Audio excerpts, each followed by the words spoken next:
and I never actually had to get to my blade, right? So I'm like, yeah, you know what? I realized, hey, you're boning my speech. So.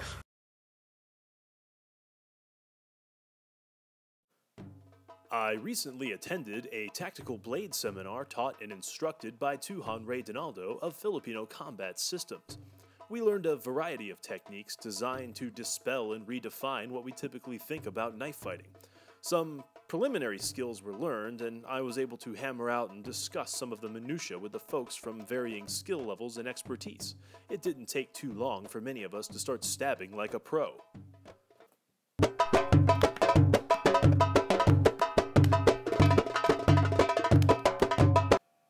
Tuhon is a very involved teacher and moved around the entire group several times for each technique taught to ensure that we had a full understanding. None of us were left guessing as to what types of situations the techniques would be practical for. The explanations to the techniques were easy enough to understand, and you felt like they were designed to bring you up to his level and not him talking down to you. Not all of the blade work was left for simple and small knives. We used a variety of longer blades to show the versatility of the techniques.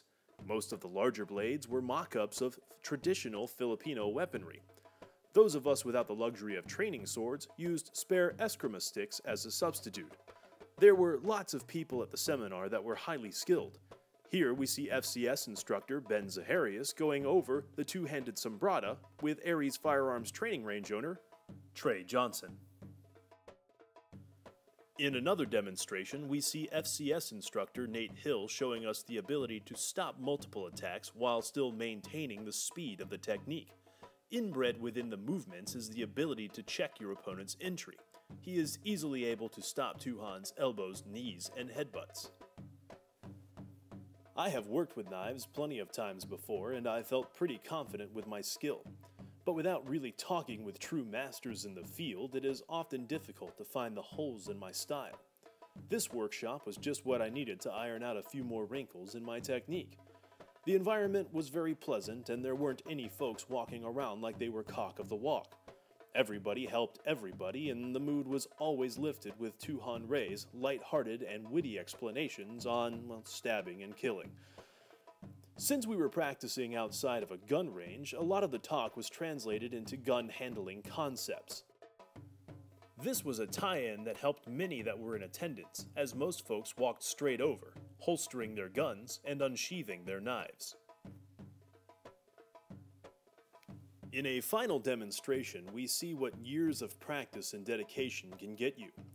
There is an energy flow pattern that your body can fall into if you learn to move correctly. We see here that the pattern of alternating attacks steadily increases in speed until it becomes almost unreal. Now, I'm going to slow down the knife attack for you so that you can see what happens.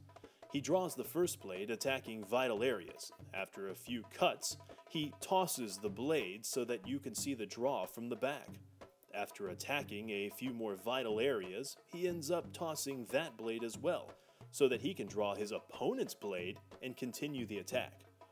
Watching this at full speed was simply amazing.